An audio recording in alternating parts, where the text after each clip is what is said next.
and I would, think about this, because I'll tell you what it is that you need to do to be successful. Some of these things aren't so malleable, but others are things that you can work on. Well, IQ, well, that's a rough one, because there's no evidence, as far as I can tell, that you can do a damn thing about your IQ. I was just reading a paper by Dan Simon today. It's a relatively recent review. Dan Simon did the invisible gorilla stuff, and he was looking, because there's all these companies that claim that these online brain training exercises can produce cognitive improvements, and he reviewed the literature again, and I've reviewed that literature like 6 times in the last 15 years, because I keep hoping that someone will crack the problem, but it's always the same answer. It's like, you do brain training games, you get better at the game, a lot better at that game. You get slightly better at similar games, but distal games that are still heavily cognitively loaded doesn't affect your performance at all. Zero, none. So the issue of how to raise IQ, man, that's a killer. No one knows how to do it. I can tell you how to stop your IQ from decreasing as you get older. That's not so bad, because it does that. Fluid IQ decreases from the time you're 20, and pretty rapidly. It's physical health is the best preventative. So exercise, physical exercise. Weirdly enough, you think, well, why? Well, your brain uses oxygen like mad, right? And it needs to be kept clean and well oxygenated. And physical exercise, both like weightlifting, so anaerobic and aerobic exercise, both seem to be very, very effective at staving off cognitive declines across the lifespan. So that's a really useful thing to know, because that's the only thing we know that does that. So then the next best predictor of lifetime success is conscientiousness. Well, so, and of the 2 aspects of conscientiousness, say orderliness and industriousness, the better predictor is industriousness. So the question is, well, what can you do about your industriousness? And the answer to that is, well, that's kind of rough too, because there's a strong genetic component.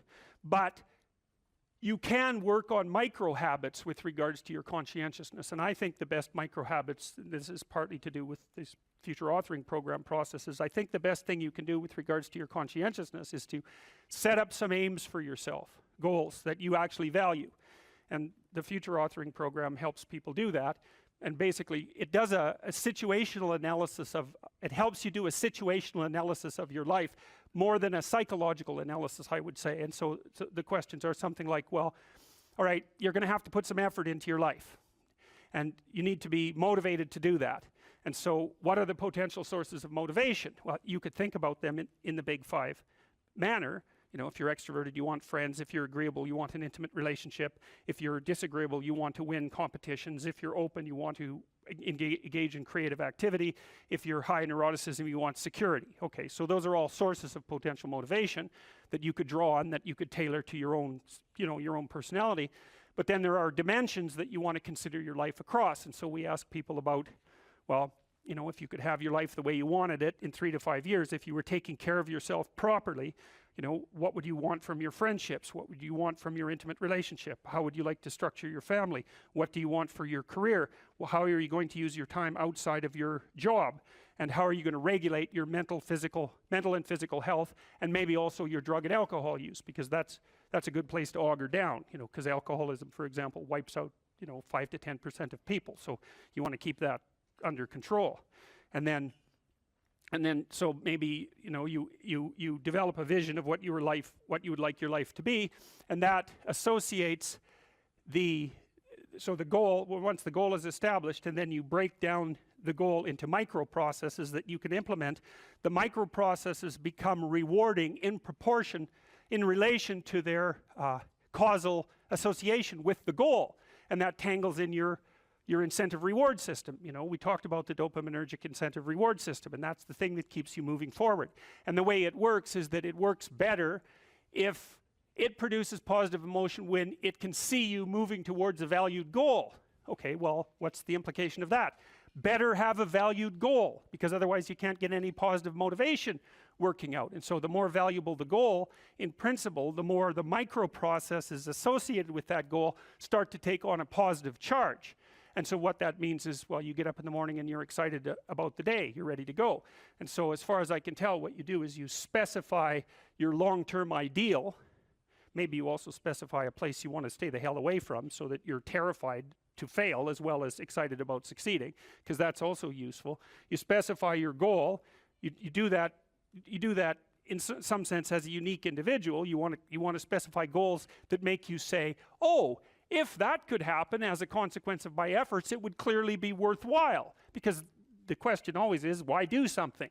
Because doing nothing is easy. You just sit there and you don't do anything. That's real easy. The question is, why would you ever do anything? And the answer to that has to be because you've determined by some means that it's worthwhile.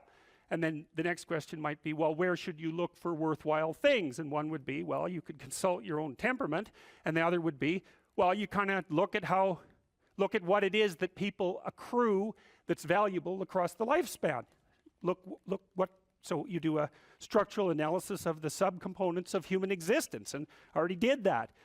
You need a family, you need friends. Like, you don't need to have all these things, but you better have most of them. Family, friends, career, educational goals, plans for, time outside of work, attention to your mental and physical health, etc. That's what life is about. And if you don't have any of those things, well, then all you've got left is misery and suffering. So that's a bad deal for you. So once you set up that goal structure, let's say, and that's really in many ways that's what you should be doing at university. That's exactly what you should be doing, is trying to figure out who it is that you're trying to be, right? And you aim at that, and then you use everything you learn as a means of building that person that you want to be. And I really mean want to be. I don't mean should be. Even those things are going to overlap. And it's important to distinguish between those, because that's partly, and this is back down to the micro-routine analysis. So as I was saying, well, you're going to try to make yourself more industrious. Okay, number one, specify your damn goals, because how are you going to hit something if you don't know what it is? That isn't going to happen. And often people won't specify their goals too, because they don't like to specify conditions for failure. So if you keep yourself all vague and foggy, which is real easy, because that's just a matter of not doing as well, then you don't know when you fail. And people might say, well, I really don't want to know when I fail because that's painful. So I'll keep myself blind about when I fail. That's fine, except you'll fail all the time then. You just won't know it until you've failed so badly that you're done. And that can easily happen by the time you're 40. So I would recommend that you don't let that happen. So that's willful blindness, right? You could have known, but you chose not to. Okay, so once you get your goal structure set up, you think, okay, if I could have this life, it looks like that might be worth living, despite the fact that it's going to be, anxiety provoking and threatening, and there's going to be some suffering and loss involved in all of that. Obviously, the goal is to have a vision for your life such that, all things considered, that justifies your effort. Okay, so then what do? Well, then you turn down to the micro routines. It's like, okay, well, this is what I'm aiming for. How does that instantiate itself day to day, week to week, month to month? And that's where something like a schedule can be unbelievably useful. Google Calendar. It's like, make a damn schedule and stick to it. Okay, so what's the rule with the schedule? It's not a bloody prison. That's the first thing that people do wrong. They say, well, I don't like to follow a schedule. Well, it's like, well, what kind of schedule are you setting up? Well, I have to do this, then I have to do this, then I have to do this, and then I just go play video games, because who wants to do all these things that I have to do? It's like, wrong. Set the damn schedule up so that you have the day you want. That's the trick. It's like, okay, I've got tomorrow. If I was going to set it up so it was the best possible day I could have, practically speaking, what would it look like? Well, then you schedule that. And obviously, there's a bit of responsibility that's going to go along with that, because if you have any sense, one of the things that you're going to insist upon is that at the end of the day, you're not in worse shape than you were than at the beginning of the day, right? Because that's a stupid day. If you have a bunch of those in a row, you just dig yourself a hole and then you bury yourself in it. It's like, sorry, that's just not a good strategy. It's a bad strategy. So maybe 20% of your day has to be responsibility and obligation, or maybe it's more than that, depending on how far behind you are. But even that, you can ask yourself, okay, well, I've got these responsibilities. I have to schedule the damn things in. What's the right ratio of responsibility to reward? And you can ask yourself that, just like you'd negotiate with someone who is working for you. It's like, okay, you got to work tomorrow. Okay, so I want you to work tomorrow. And you might say, okay, well, what are you going to do for me that makes it likely that I'll work for you? Well, you could ask yourself that, you know. So maybe you do an hour of responsibility and then you play a video game for 15 minutes. I don't know, whatever turns your crank, man. But, you know, you have to negotiate with yourself and not tyrannize yourself. Like you're negotiating with someone that you care for, that you would like to be productive and have a good life. And that's how you make the schedule. It's like, and then you look at the day and you think, well, if I had that day, that'd be good. Great. You know, and you're useless and horrible, so you'll probably only hit it with about 70% accuracy, but that beats the hell out of 0, right? And if you hit it even with 50% accuracy, another rule is, well, aim for 51% the next week, or 50.5% for God's sake, or because you're going to hit that position where things start to loop back positively and spiral you upward. And so that's one way that you can work on your conscientiousness, is plan a life you'd like to have. And you do that partly by referring to social norms. That's more or less rescuing your father from the belly of the whale. But the other way you do that is by having a little conversation with yourself about, as if you don't really know who you are, because you know what you're like. You won't do what you're told. You won't do what you tell yourself to do. You must have noticed that. It's like you're a bad employee and a worse boss. And both of those work, you know, for you. You don't know what you want to do, and then when you tell yourself what to do, you don't do it anyways. You should fire yourself and find someone else to be. Every time you learn something, you learn because something you did didn't work. And that exposes you to the part of the world that you don't understand. Every time you're exposed to a part of the world that you don't understand, you have the possibility of rebuilding the structures that you use to interpret the world. That's often why it's more important to notice that you're wrong than it is to prove that you're right. One of the things that you're supposed to learn in university is precisely that. It might be useful to listen to people that annoy you on the off chance that they know something that, if they tell you, you can use instead of dying. Talking to people who agree with what you say is like walking around in a desert. You already know everything that they say. The reason you're associating with them in that situation is so that they never say anything that challenges you, because you're afraid that if you go outside of what you understand, that you won't be able to tolerate the chaos. But it isn't the case. People have an unbelievable capacity to face and overcome things they don't understand. And not only that, that's essentially what gives life its meaning. The Buddhists say life is suffering. And you think, well, if that's the case, why bother with it? And people do ask that question, and they ask it in ways that result in their own destruction, and worse, in the destruction of others. So, for example, people who become particularly cruel, particularly in a genocidal manner, are more than willing to dispense with as many human beings as they can possibly train their sights on, because they're so disgusted by the nature of human limitation that they'd rather eradicate it. And lots of people become suicidal because they can't bear the conditions of their own existence. And suffering is real, and it's inescapable. So the question is, what do you do about it? Now, this young man told me that his life lacked purpose and direction and meaning, and that he was nihilistic until he read Zen and the Art of Motorcycle Maintenance, which is a book I actually like quite a bit. I've read it 3 times at different decades of my life. And one of the things that's very interesting about that book is that it's an examination of the idea of quality, of the idea that there are qualitative distinctions between things, and that we have an instinct to make qualitative distinctions. And so a qualitative distinction is simply, this is better than that, which is a judgment. Okay, now what Ratzinger is hypothesizing is that the person in and of, you know how the modern idea is you're supposed to accept yourself. I think that's an insane idea, by the way. Really, I can't think of a more nihilistic idea than that you're already okay. It's like, no, you're not. And the reason you're not is because you could be way more than you are. And so what do you want to be? You want to be okay as you are? Or do you want to strive towards what's better? And this young man, this Australian, he said that the reason that Zen and the Art of Motorcycle Maintenance had such an impact on him was because he wasn't happy with his current mode of being, right? He didn't consider the manner in which he conducted himself sufficient.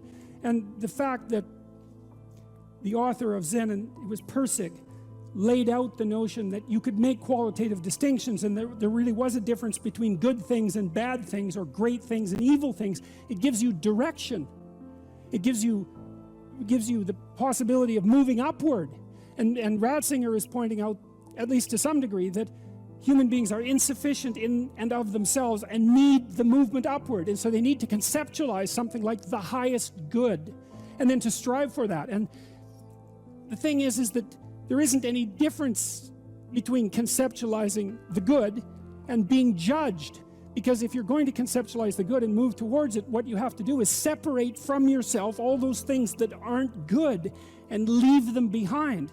And that's why the Redeemer and the Judge are the same thing. And one of the things that's really appalling, I think, about our modern world is that we're rejecting the notion of qualitative distinctions. You say, well, we don't want to hurt anybody's feelings by saying that one thing is better than another. It's like, okay, fair enough. It's not fun to be cast off with the damned, that's for sure.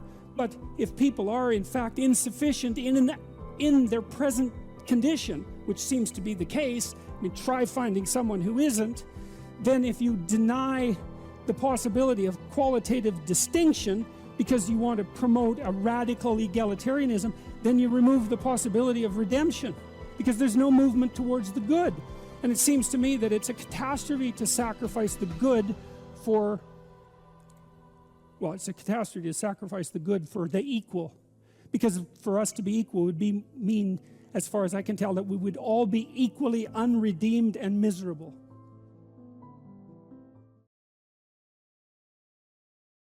Your attention, for example, is mediated by unconscious forces.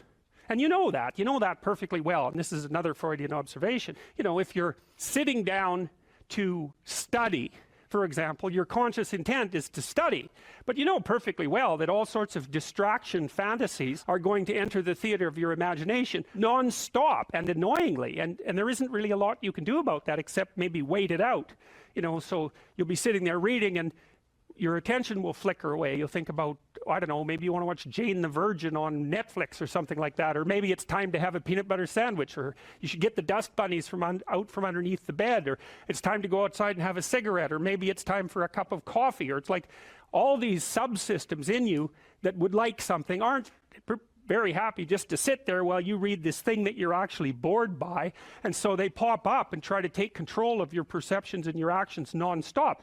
Maybe you think, well, this is a stupid course anyways, why do I have to read this damn paper, and what am I doing in university, and what's the point of life? It's like you can really get going if you're trying to avoid doing your homework, and then you might think, well, what is it in you that's trying to avoid? Because after all, you took the damn course and you told yourself to sit down.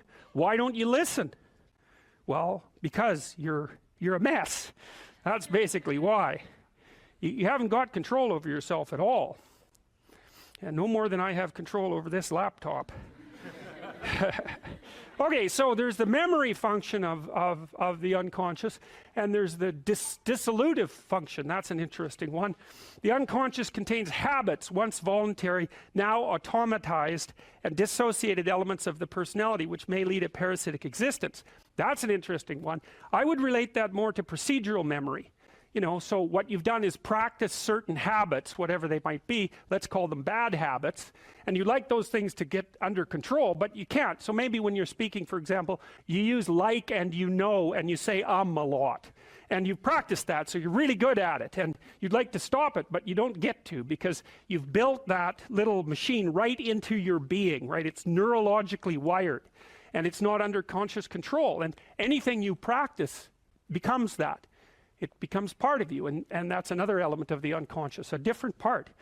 And then there's a creative part, which is that, well, you know, you're sitting around and maybe you're trying to write something, or maybe you want to produce a piece of art or a piece of music, or maybe you're just laying in bed dreaming and you have all these weird ideas, and especially in dreams, it's like, where do those things come from? And even more strange, one of the things that's really weird about dreams, and almost impossibly weird, is that you're an observer in the dream. It's like a dream is something that happens to you. Well, you're dreaming it, theoretically, so how is it that you can be an observer? It's almost like you're watching a video game or a movie, but you're producing it, at least in principle, although the psychoanalysts would say, well, no, not exactly. Your ego isn't producing it, your unconscious is producing it. It's a different thing. It's a different thing. And of course, Jung would say, well, it's deeper than that. The collective unconscious might be producing it. It's in some sense, It isn't you exactly, or it isn't the you that you think of when you think of you. And that's the ego from the Freudian perspective, the you that you identify with. That's the ego. And outside of that is the unconscious. The id, that's more the place of impulses, and you could think about those as the biological subsystems that can derail your thinking, right? And that govern things like hunger and sex and aggression, and your basic instincts is another way of putting it. And it's a reasonable way of thinking about it, because these are subsystems that you share with animals. You share them certainly with mammals, you share most of them with reptiles, you share a lot of them with amphibians, and even going all the way down to crustaceans there's commonality, for example in the dominance hierarchy circuits. And so these are very, very old things, and the idea that you're in control of them is, well, you're not exactly in control of them. And I would say the less integrated you are, the less you're in control of them, and the more they're in control of you. And that can get really out of hand, you know. You can be, like with people who have obsessive compulsive disorder, for example, which seems to be, I would say, the dissolutive elements in some sense of the unconscious, the way that it's portrayed here.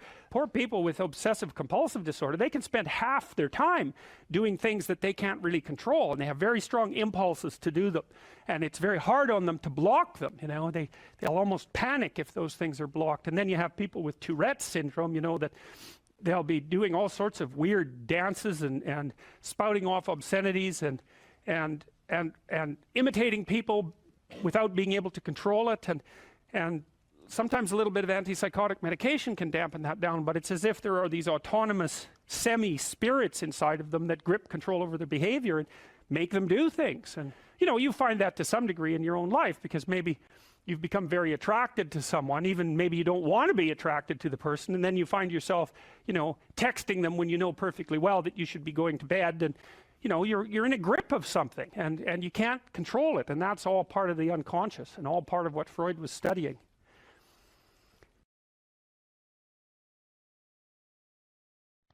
If you can communicate in those means, speaking, writing, and if you can think, you are so powerful that nothing can stop you.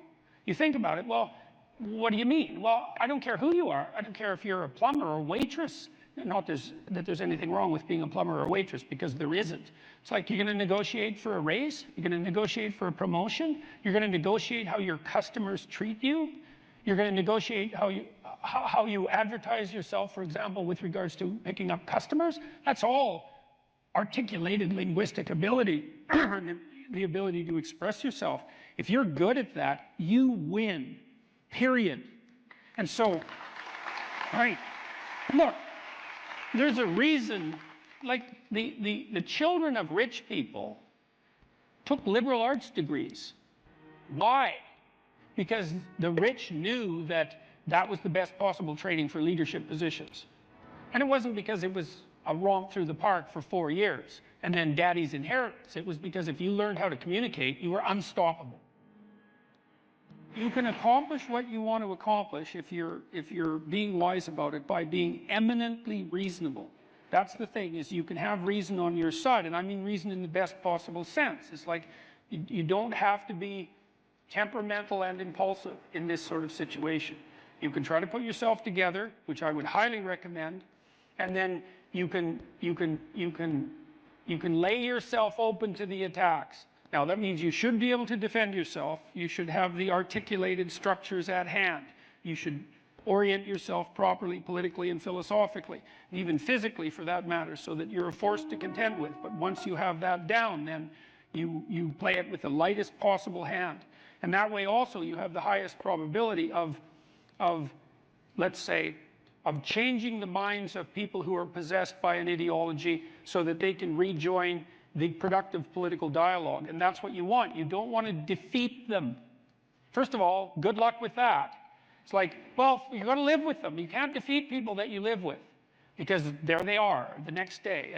And if you defeat them, well, then they're defeated. And maybe that's not for the best. And second, it's not like they're happy about the fact that they're defeated. It's not like they're not going to be waiting around to find out when they can defeat you next. It's like if you're married to someone, think, well, I won that argument. It's like, no, you didn't. No, you didn't, because there that person is, waking up next to you the next day. And so if you won, you know, and they're defeated and humiliated because of it, then the probability that they're going to react properly to you, if they have any sense at all, is very low. And so what you want is you want to negotiate your way to a sustainable peace.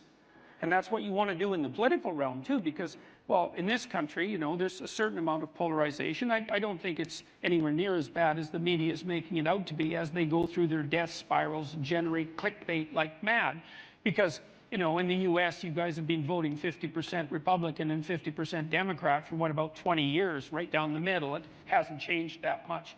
But these people who are on the opposite side of the political spectrum from you, they're the people who live across the street. They're the people who live down the street. They're family members, for that matter.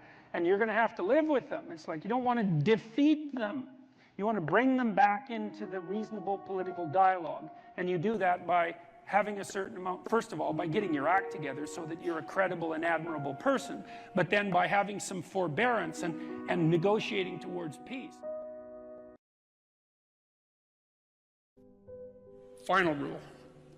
It's called pet a cat when you encounter one on the street. And it's the most personal chapter in the book. It's a lot about my daughter. And my daughter was very ill when she was a kid, but particularly when she was a teenager. She had a very terrible time of it.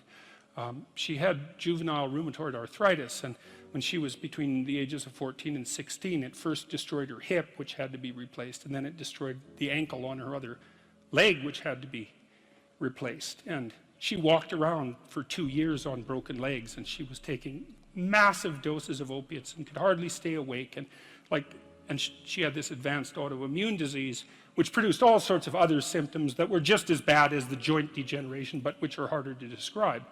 And so it's just bloody brutal. You know, and as a test of your faith, there's almost nothing that's more direct than a serious illness inflicted upon an innocent child, right? And so the chapter's a meditation on that, and also on, well, what to do in a situation like that, because everyone is going to have a situation like that in some sense, you know, because you'll be faced with illness in the people that you love and in crisis. And so it's a practical guide to coping with those sorts of things. Like, and one of the things you do when you're overwhelmed by crisis is you shorten your time frame. You know, it's like you can't think about next month. Maybe you can't even bloody well think about next week, or maybe not even tomorrow. You know, because now is just so overwhelming that that's all there is. It's like, and that's what you do. You cut your time frame back until you can cope with it. And if it's not the next week that you see how to get through, then it's the next day. And if it's not the next day, then it's the next hour. And if it's not the next hour, then it's the next minute. You know, let's say I was dealing with a client, and maybe that was somebody who, say a man 35 years old, he still lived at home. So he was too dependent. His room is a complete bloody catastrophe. And, you know, he's living like a bratty 13-year-old. And that gets pretty ugly by the time you're 35. You know, and he knew it, and I'm sure his mother knew it, although obviously she put up with it, which was probably her mistake, at least in part. But maybe we decide, well, you know, let's start by cleaning your room. And so as a cognitive behavioral psychologist, you engage in a process called collaborative empiricism. And that's partly to solve the problem that you described. Is, well, how do we know we set the right goal? Well, we say, well, go try it. And just watch yourself like you don't know who you are, and come back next week and we'll see how you did. And maybe, I remember this one client, he came back and he said, you know, I went and got the vacuum cleaner from the closet, which is something I really never done. And I put that vacuum cleaner in the doorway of my bedroom, crossways, so it blocked the doorway, and then I just walked over it for a whole week. And look, he was completely nonplussed at his own intransigence. And look what he did, eh? He was so resentful and so angry that he, instead of vacuuming his damn bedroom like he planned, he just stuck the vacuum in his own way and then martyred himself over it every day for a week. It's like, okay then, we're starting to get somewhere with the whole you living at home thing here. And so, well, that was too high a goal for him. And you say, well, how do you know that? It's like, well, he didn't do it, did he? So then what you do practically is you say, well, How about you bring that vacuum cleaner into your room this week, and that's your whole assignment. And just watch what happens when you bring it in. Watch the fantasies that flicker in the back of your mind as you live out your resentment at your therapist, daring to make you bring that vacuum across the threshold of your bedroom. And so if people catch those fantasies, whew, that's quite the bloody night and quite the revelation to themselves, I can tell you, because you have to be one angry person to put a vacuum cleaner in your doorway and walk over it every day for a week. And so then we get somewhere. It's like, okay, now we're getting to the bottom of things, but maybe the next week he'd come back, well, with the fantasies at hand and rather shocked as a consequence, but the vacuum cleaner was then in his room. And so he broke the threshold there, and then maybe all he could do was sort out a drawer or half a drawer, something like that. So what you do is, you pick a target that you think is probably reasonable, and you can negotiate that with yourself. Why be literate? Do you want to be competent and dangerous, or do you want to be vague and useless? Because those are your options, and I don't care what your job is.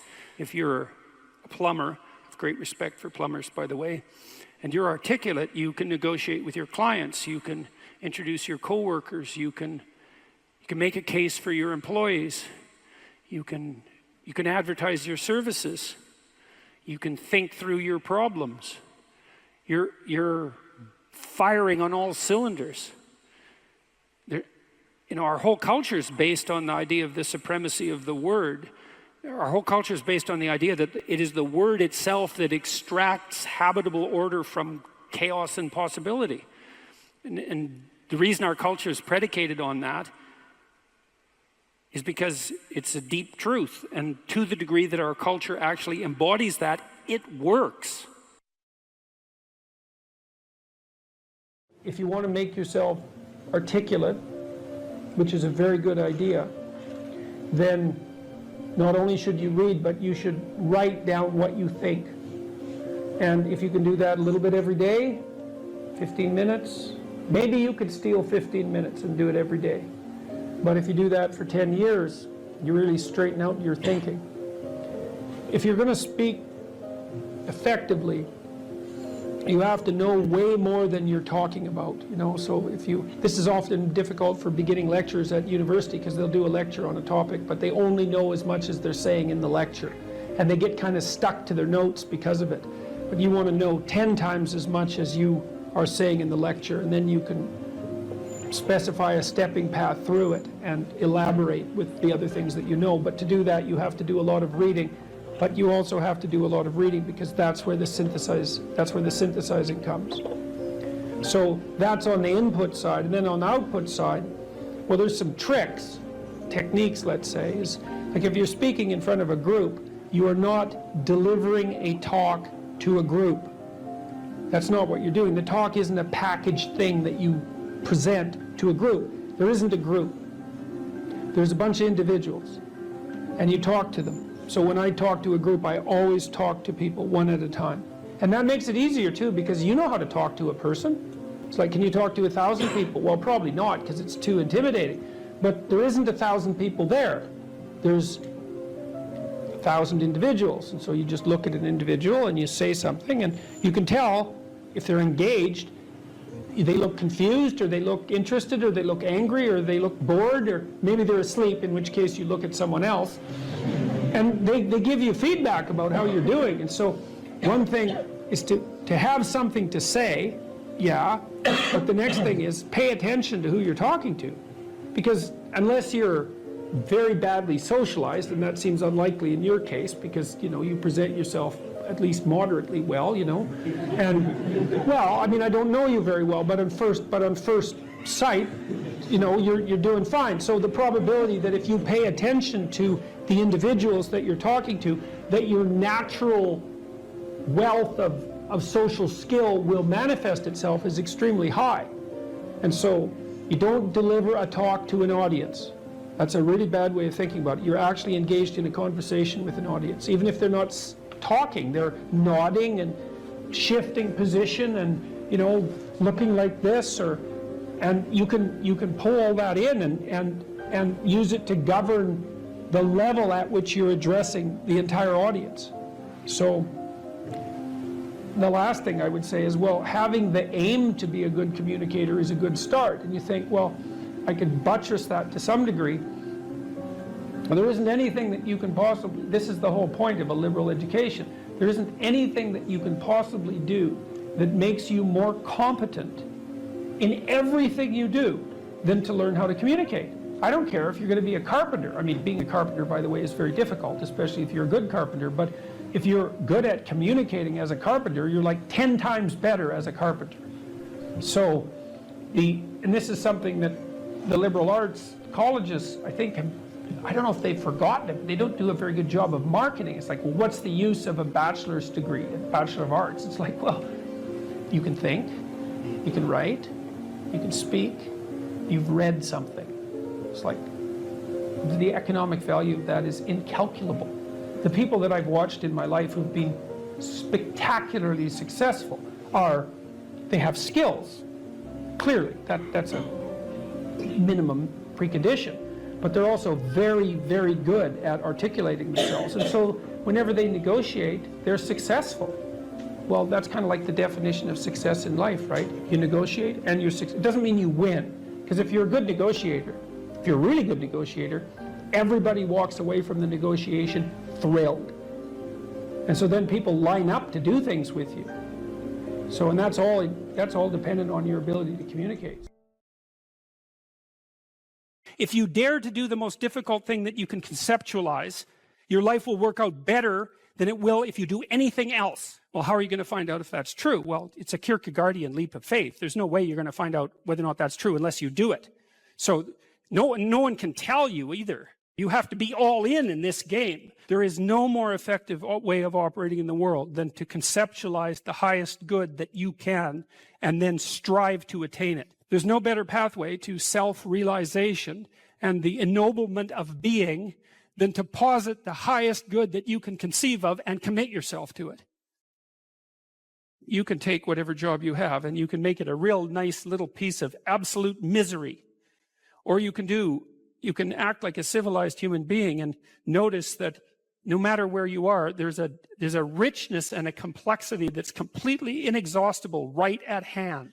And then you can take that seriously and you can say, well, I can make it a lot better if I want to. I can get along properly with my coworkers and not gossip behind their back, and I can treat my customers properly. And if an opportunity comes my way, I can take it and I can see what happens. Agreeableness is a very difficult personality dimension to understand, I think, partly because it's difficult to dissociate from neuroticism and as well from extroversion. Because agreeable people like you, and so that kind of sounds like extroversion, and disagreeable people sound like they're hard to get along with, and they sort of are, but people who are high in neuroticism are hard to get along with too, and they tend to be volatile and irritable. And so most of the time, if you're engaged in a contentious issue with someone and emotions flare, it usually has more to do with trait neuroticism than with disagreeableness per se. So what I'm going to do is try to describe to you what the agreeable trait is on both of its dimensions, and also to lay out the pros and cons of existence on that normal distribution, trait normal distribution, at more or less every point. Because I think, the way I look at it anyways, is that of all the traits, agreeableness is the one that seems to come with the most marked positive and negative aspects, features, let's say, so we don't confuse it with aspects, the most positive and negative features at each point on the distribution. It's a very complex, seems to be a very, very complex dimension. So I'll read you some of the questions from the Big Five aspect scale, and that'll give you kind of an initial rule of thumb estimate about whether or not you're agreeable or disagreeable. And so here are some of the questions. Imagine that you're answering these for yourself on a scale from 1 to 5, strongly disagree to strongly agree. So the first question is, am not interested in other people's problems. So if you are interested in other people's problems, that tilts you towards agreeableness, and I believe agreeableness is divided into compassion and politeness, which also sound like very positive things, right? Because everyone wants to be compassionate and everyone wants to be polite, and so you might say, well, is that a virtue? Are those virtues with the other end being actually negative, to be not compassionate, not polite. It's certainly worded that way. And that's actually a mistake, because we know that these traits are normally distributed, roughly speaking, right?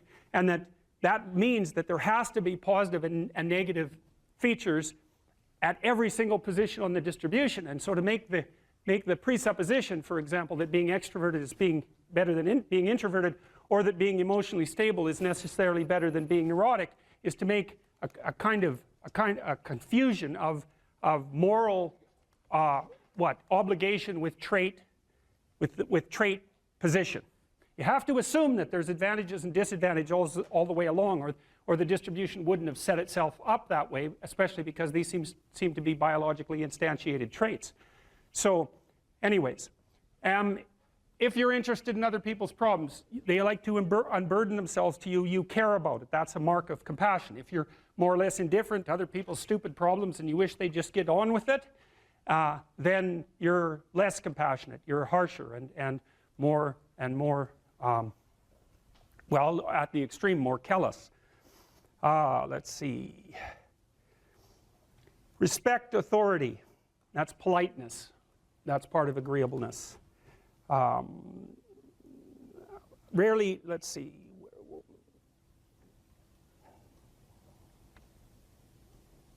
Feel others' emotions, compassion. Inquire about others' well-being, compassion.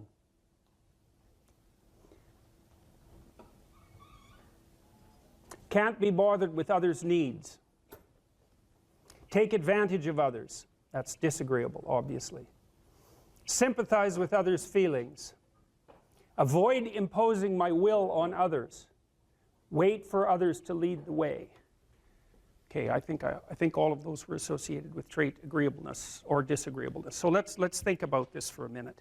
So I'm going to tell you how I conceptualize agreeableness. The first thing you want to know is that women are more agreeable than men, about half a standard deviation. And that's approximately enough so that if you took a random male and a random female out of the population and you tried to guess who was more agreeable and you guessed the female, you'd be right about 60% of the time. So, but what's interesting about that, and this is something also to keep in mind, is about normal distributions, you know. So imagine you have a normal distribution so that most people are in the middle, and then you have another normal distribution, male and female, and mostly they overlap. But you see out here and out here, they don't overlap at all. And so even though on average men and women aren't that much different in terms of their levels of agreeableness by the group, if you go out and you look at the extremes, they're very different. So all of the most agreeable people are women, and all of the most disagreeable people are men. And the thing is, the extremes are often what matter rather than what's in the middle. And so one of the ways that's reflected in society, by the way, is there's way more men in prison.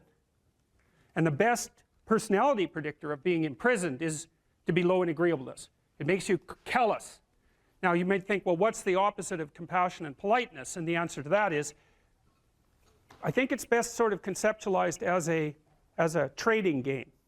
So let's say that we're going to play repeated trading games. And if you're very agreeable, then you're going to bargain harder on my behalf than you're going to bargain on your own behalf.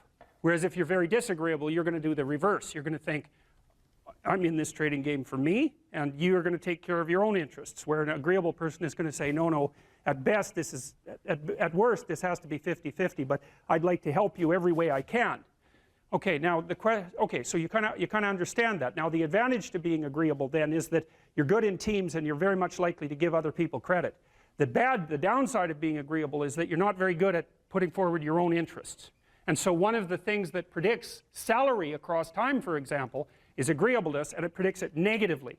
And so it's part of the reason why women get paid less than men. And this is something for the women in the class to really listen to, because how you get paid across time depends on a very large number of things, right? It depends on your skills and your abilities and your position and your social network and all of that. But the other thing it depends on is whether or not you actually go ask for money, or maybe that you don't even ask, because actually you don't ask for money. You tell people that you need to be paid more, or something they don't like will happen. And I don't mean as a threat. I mean that you have to be willing, when you're negotiating, to have an alternative. You go talk to your boss, who isn't going to give you money, because everyone wants money, right? It's a competitive game. You're going to have to go there and say, look, here's what I do. Here's why it's useful. Here's why you have to give me more money, and this is my opportunities if you don't. And then you're not taking your boss's money anyways, because it's very frequently the case that he's working for a whopping big company. But he needs an excuse to give you money, because everyone's asking for money all the time. And so you have to put your case forward powerfully and disagreeably. Now, you don't want to do it too disagreeably, because then he's going to think that you're a son of a bitch, and maybe he's not going to give you anything, and maybe you'll get fired for being mouthy and all of that. And that certainly happens to people who are too disagreeable. You got to get the balance right. But it's definitely the case. And the other thing that happens to women that's also worth noting, and this is probably because they're higher in negative emotion, is they tend to underestimate their own utility in business settings, right? Because if you're trying to evaluate what you're like, and you're more tilted towards negative emotion, then the things that you do that are wrong are going to stand out more on the foreground than the things that you do that are right. So if you go into a negotiation and you're uncertain already because you have self-doubts, and then you're agreeable in the negotiation, what's going to happen is that you're not going to win as often. And winning in a business setting or in a career development setting means more opportunity for promotion and more revenue generated. Now, the downside of that, of course, is as you climb the business hierarchy is that you also have to take on more responsibility, and that responsibility is sometimes unpleasant as well, especially to people who are agreeable, because you're not necessarily liked if you're in a position of authority, and agreeable people really like to be liked. It's their primary motivator, because they're concerned about the maintenance, I would say, of intimate, positive relationships. And that also makes them conflict avoidant. Any advice for students here? Yeah, read great books. Really, man. You've got this 4-year period that has been carved out of your lives by society. It's given you an identity, like a high-quality identity, and freedom at the same time. And you're not going to get that again in your life. You've got a respectable identity, university student, and complete freedom associated with that, or as near as you're ever going to get. And you've got these unbelievable libraries that are full of the writings of people who are intelligent and articulate beyond comprehension. And you know, and you can go there and you can learn all this. And you might think, well, why should you learn it? Well, you learn it to get a job, or you learn it to get good grades, or you learn it to get a degree, and that's all nonsense. It's nonsense. The reason that you come to university to be educated is because there is nothing more powerful than someone who is articulate and who can think and speak. It's power, and I mean power of the best sort. It's authority and influence and respectability and competence. And so you come to university to craft your highest skill, and your highest skill is to be found in articulated speech. And if you're a master at formulating your arguments, you win everything. And better than that, when you win everything, everyone around you wins too. Because to transform yourself into, let's consider your transformation to something approximating the logos. It means you shine a light on the whole world. Well, there's nothing more exciting to do than that. There's nothing better you can possibly do. And to think that you're coming to university to be, trained to have a job, it's like, great, that's a hell of a lot better than being unemployed and covered with Cheeto dust while you're snacking away in front of your video game in the basement. But it's not and I don't have anything against video games, by the way, but it's hardly a triumphant call to being in the world, and that's what university should be calling forth. It's like, God, you people, I know what Harvard students are like. I taught here for 5 years. You people are spectacular. You're spectacular. You're all capable of being world beaters. You transform yourself into something that's articulated and sensible and grounded in history and knowledgeable and wise, man. You can do anything you want, and hopefully anything you want for good. Because if you have any sense, everything you want to do would be for the good, because there's nothing more compelling or meaningful or useful in combating the tragedy of life than to struggle with all your soul on behalf of the good. And the universities have forgotten that. It's why everyone's bailing out of the humanities, and they should. The humanities are corrupt. And they're corrupt because they're not telling students this. It's so bloody obvious. It's like, learn to think, learn to speak, learn to read. It makes you a superpower, an individual superpower. I don't understand why that isn't just told to students. It's not that hard to understand, and everyone wants to hear it. It's like, really? I could do that? I could do that? It's like, yeah, really, you could do that. And the whole society around you has labored for really thousands of years to provide every single one of you with this spectacular opportunity that you have while you're undergraduates and graduate students here, man. Everyone's just praying that you would come here and manifest everything that you could manifest. And that's what you should be doing, instead of waving placards and complaining about how you're oppressed, for God's sake. You see these Yale students complaining about their oppression. It just leaves me aghast.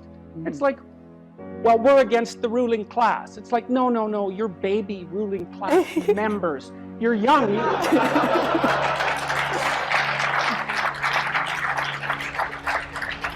The only reason you're not rich is because you're young. You know, that's the best. Really, if you look at the 1% even, the dreaded 1%, you know, most of those people are old. Why? Well, when you progress through life, if you're reasonably successful, you trade in your promising youth for your wealthy old age, but you're still bloody old. Would you trade it? Would you trade your youth for that? Like, if you factor age out of the economic equation, things look a lot different. Well, of course older people have more money. If they have any sense, they've been collecting it for their whole life. Is that somehow unfair? It's not unfair unless you want to be poverty-stricken when you're 70, and you don't want to be poverty-stricken when you're 70. So I just don't understand what's happened to the universities. I can't believe that you're not told when you come the first day, look, man, you're here on a heroic mission. You're going to take your capacity to articulate yourself to levels that are undreamed of. You're going to come out of here unstoppable. You're going to be able to do anything you want. It's like, that's what you're here for. Instead, you're taught that, well, you know, the world's a pretty oppressive place, and you're probably the bottom of the victim pile, and there's virtually nothing you can do about it except, you know, deconstruct the patriarchy. And it's so weak-kneed and so pathetic that universities should be embarrassed that that's what they're peddling to students. I'm embarrassed by it. You know, I've gone on public record telling parents, bloody well send your boys to trade school, because at least they'll learn something useful. And that's a terrible thing for someone like me to say, because I do believe that being articulated and educated in the highest possible manner there's nothing that's better for you and for society. And why have the universities forgotten this? Well, that's postmodern neo-Marxism for you, you know, and the philosophy of intense resentment and oppression and group identity, and God, it's just pathetic. Dr. Peterson, I think a lot of students here would agree with you that one of the main purposes of education at college, particularly at Harvard, is to develop their sense of articulation, their ability to read, their ability to critically think. But then what comes after? Particularly at Harvard, there's a big discussion on what is a good life? What does it mean to use those skills that we get here, and then we graduate? What do we do from there? Stop unnecessary suffering. That's what you do.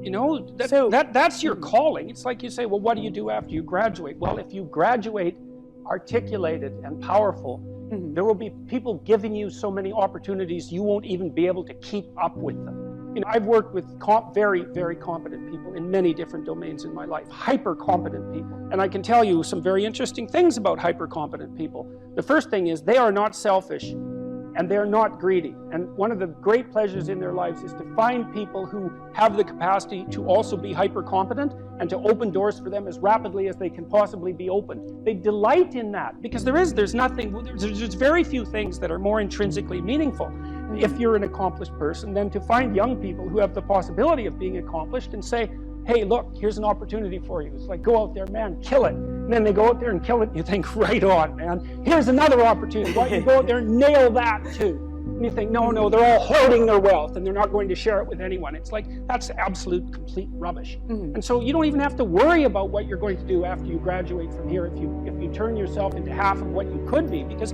people will be dying to offer you every opportunity that you can possibly make use of. So it's a moot point. The world is always desperately short of people who can think and speak. And you think, well, I won't be made use of. Well, first of all, you can't say that if you're at Harvard, for God's sake. I mean, people already figured out who you are. They've already figured it out. And they're offering you the world on a gold platter. Take it. It's yours. Take it. It's like, great, man. Put yourself together and deserve it. That would be great. And that's what everyone wants. It's what your parents want. It's also what you want. You know it. It's what you want. It's what women want from men. It's what men want from women. It's like for you to be who you could be. And the highest faculty of the human being is articulated speech. It's the divine faculty. And there is nothing more powerful than that. There's nothing that's even in the same league. And so if you don't have faith in that, then your priorities are misplaced. And I can't even understand why you wouldn't have faith in that being, say, Harvard students, because look where it's got you already. You know, you're already sitting on top of the world. So deserve it, make use of it, right? Go out there and fix things up. That's what you need to do. There's lots of things that need to be fixed up. And what you want to do is burden yourself with so much responsibility that you can barely stand. And then you'll get stronger trying to lift it up. And you won't be asking, what should I be doing with my life? Or what's the meaning of life? Or any of that. It'll be self-evident. It's self-evident. At minimum, you can say, there's more suffering in the world than there should be, and I could probably do something about that. And you can do something about that. So go do something about it. And then there'll be less suffering in the world. And then when you're 80, you can look back on your life and say, well, you know, there's less suffering in the world than there would have been had I not existed. And you don't have to even have a sense of ultimate destiny or even any sort of theistic belief to regard that as a positive good. Like, I think it goes beyond the mere pragmatic utility of addressing the world's ills, because I think we do live in a world that has a transcendent reality as well as the reality that we can detect. But even independently of that, it doesn't matter. It's like, I mean, this is part of the reason I like people like Bill Gates is a great example, man. That guy he's after 5 major diseases at the same time, right? He's trying to wipe out polio. He's trying to wipe out malaria. Yeah, exactly. He's trying to wipe out malaria. It's like, well, what should you do with your life? Well, you know, take a look at Bill Gates and see if you could do something like that. That would be good. There's always people out there who are doing far better than you on pretty much anything you want to imagine.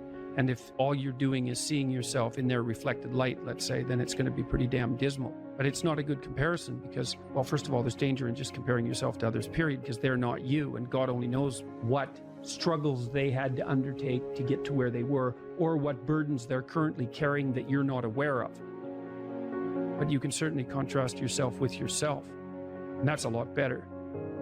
It is the only way. Well, it's also the only way of really measuring anything approximating proper improvement. You can actually tell when you're a little better than you were yesterday. Right. And you can actually do that. That's another thing that's so interesting about it, is that you can actually make yourself a little better in some way, pretty much, well, I don't know if it's at every moment, but you can certainly do it every day.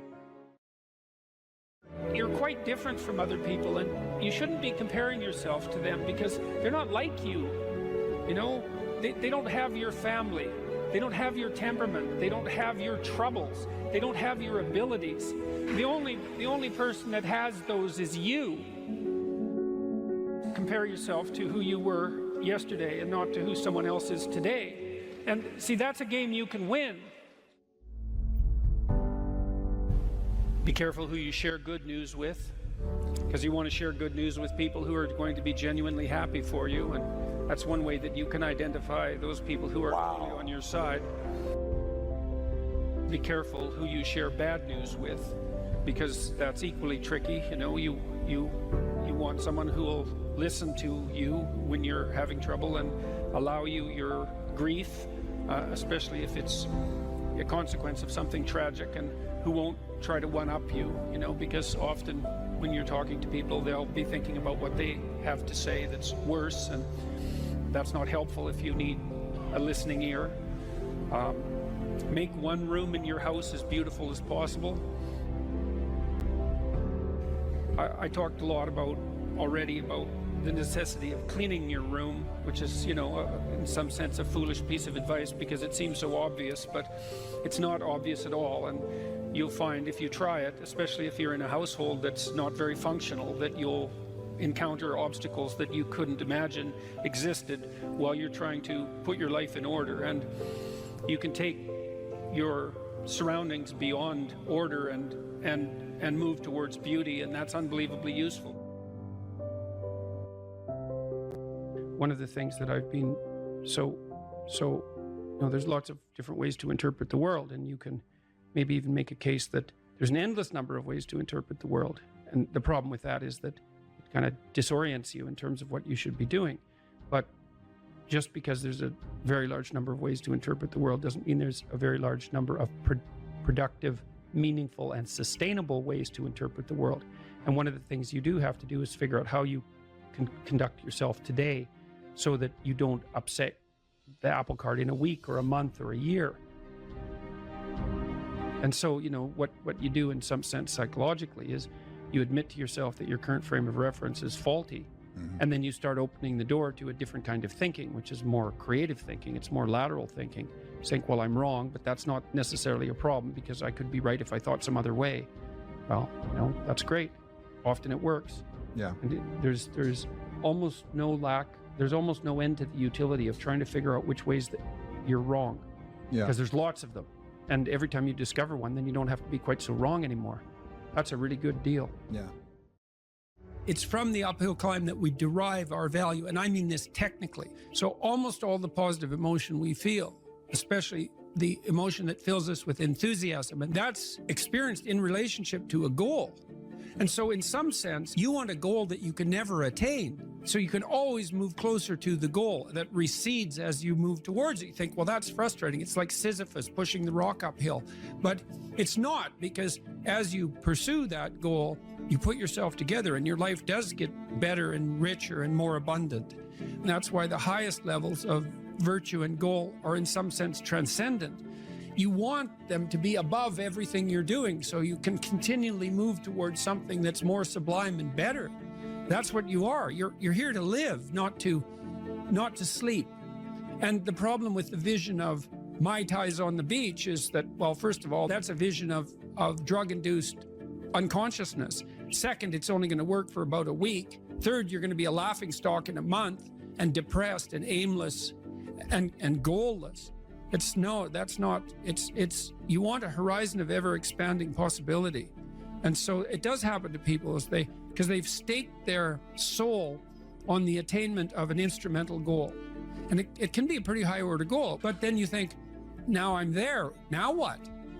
Well, the answer can't be, well, I'm going to live in the lap of luxury and never have to leave what do you want to be, a giant infant with a gold bottle? You never have to do anything but lay in your back and suck. It's like, you see the problem with that as a conceptualization.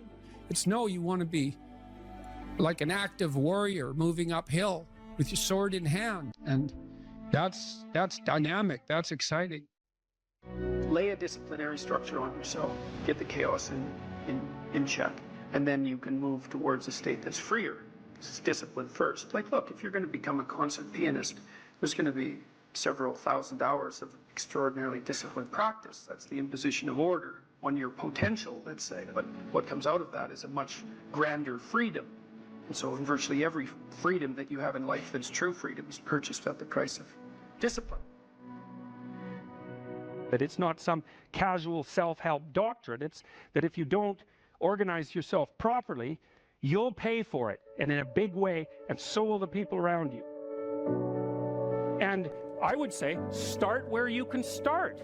You know, if something announces itself to you as in need of repair, that you could repair, then hey, fix it. You fix 100 things like that, your life will be a lot different. Now, I often tell people too, fix the things you repeat every day, because people tend to think of those as trivial. You get up, you brush your teeth, you have your breakfast, you know, you have your routines that you go through every day. Well, those probably constitute 50% of your life. And people think, well, they're mundane, I don't need to pay attention to them. It's like, no, that's exactly wrong. The things you do every day, those are the most important things you do, hands down. People are afraid of the truth because often if you reveal it, it causes conflict in the moment. Telling the truth is definitely an adventure. Seeking for sure, but also telling. Another way of going about it is to just say what you think and see what happens. That's an adventure because you don't know what the outcome is going to be. So look, there's this old idea that it's necessary to have faith in the truth. And so here's a way of thinking about that. Someone asks you a question and you might think, well, here's the outcome I want, and so here's how I'm going to answer that question. So that's one way of approaching it. But another way of approaching it is, you ask me a question, I'm going to think about the answer, and I'm just going to tell you what I think. And it doesn't matter what the outcome is, because I'm willing to see what the outcome will be, predicated on the idea that there isn't a better outcome than the one that truth produces. Even if it's harsh and terrible in the short term, and sometimes it is, it's like there isn't a better way of doing it. Now, you might say, well, how do you know that? And the answer is, well, I don't know that. That's why it's an article of faith, because I believe, and I believe this deeply, the being that you produce as a consequence of telling the truth is good, by definition, even though it's harsh and often uncomfortable, because you get in trouble. One of the things that I've really learned recently, or learned to articulate better, is that there's a very tight relationship between aspiration and responsibility. The first question might be, do you need to aspire to something? And the answer is, well, yes, because you have to do something. If you just sit there, you'll die. You can't just sit there. You have to go act out in the world. Okay, so act towards what? Well, that's whatever your aspiration is. You have to have an aim. Okay, well, what should the aim be? Well, it should be something worth doing, let's say. Why do something that you don't feel is worth doing? What do you think's worth doing? Well, if you watch other people and you judge when they're doing something worthwhile, you usually judge them positively if you see that they're taking responsibility, at least for themselves. But do you want to be completely useless so other people have to take care of you? That's pretty pathetic. And maybe you could get your act together so you're taking care of yourself and your family. And maybe you could even do better than that and take care of yourself and your family and your community. Well, good for you. That's responsibility, and that's an aim. Well, here's one of the things that's cool about that, is that your life doesn't have meaning without aspiration or an aim. Okay, so you need a hierarchy of values. There's got to be something at the top. It's got to be something important. If you don't have that, your life doesn't have any meaning.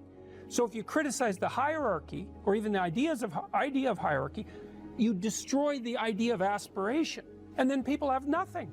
Well, that's not helpful. People are built for a struggle, and they're built for a weight, and you want to take on a heavy burden voluntarily. See if you can put yourself together. See what you can do out in the world while you're waiting to die. It's an all-in game. It better be worthwhile.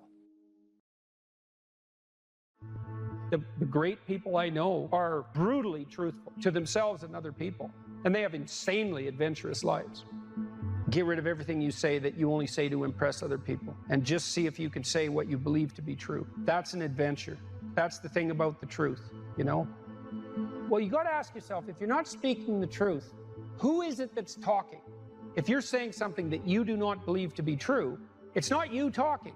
It's something else. It might be the part of you that wants to manipulate the other person into delivering what you think you want from them. Well, what is that spirit of manipulation that you've allowed to possess you? It's not you. Let's say you decide to live your whole life in that instrumental manner. You're going to craft your words like the student who says, well, I'm going to write what the professor wants to hear so I get the grade. It's like, well, you just turn yourself into that. Well, who is it that's doing that manipulating? It's not you, because those aren't your words. So even if you get the grade, it's not you that got the grade. It's the false you. It's the manipulative you. So you do that your whole life. You don't have your life. And then you think, well, God, that was a miserable life. I manipulated everybody. They were so damn stupid. They were sucked in by it. They're all contemptible. Everyone does it, you know, which they don't, by the way. And so that's a pathway to bitterness. Partly because if you're a manipulator and you use your language falsely, you don't live your own life. You live the life of whatever possesses you when you think it's you manipulating. And so you live the life of the spirit of manipulation. You know, maybe you're in California, see someone speeding down the road in a convertible Porsche, and you think, oh man, what a lucky bastard. And the truth of the matter is that he's thinking about wrapping his expensive sports car around the next cement pillar that he comes close to. You know, you can't tell. And people have hard lives, and even people who are comparatively fortunate have hard lives. And the ideal that you're observing that makes you jealous and resentful is in large part an illusion that's created by your own mind. You have to be careful of what you're jealous of, because you don't really know what it is. And then the other thing that's kind of useful is to understand you're quite different from other people, and you shouldn't be comparing yourself to them, because they're not like you. They don't have your family. They don't have your temperament. They don't have your troubles. They don't have your abilities. The only person that has those is you.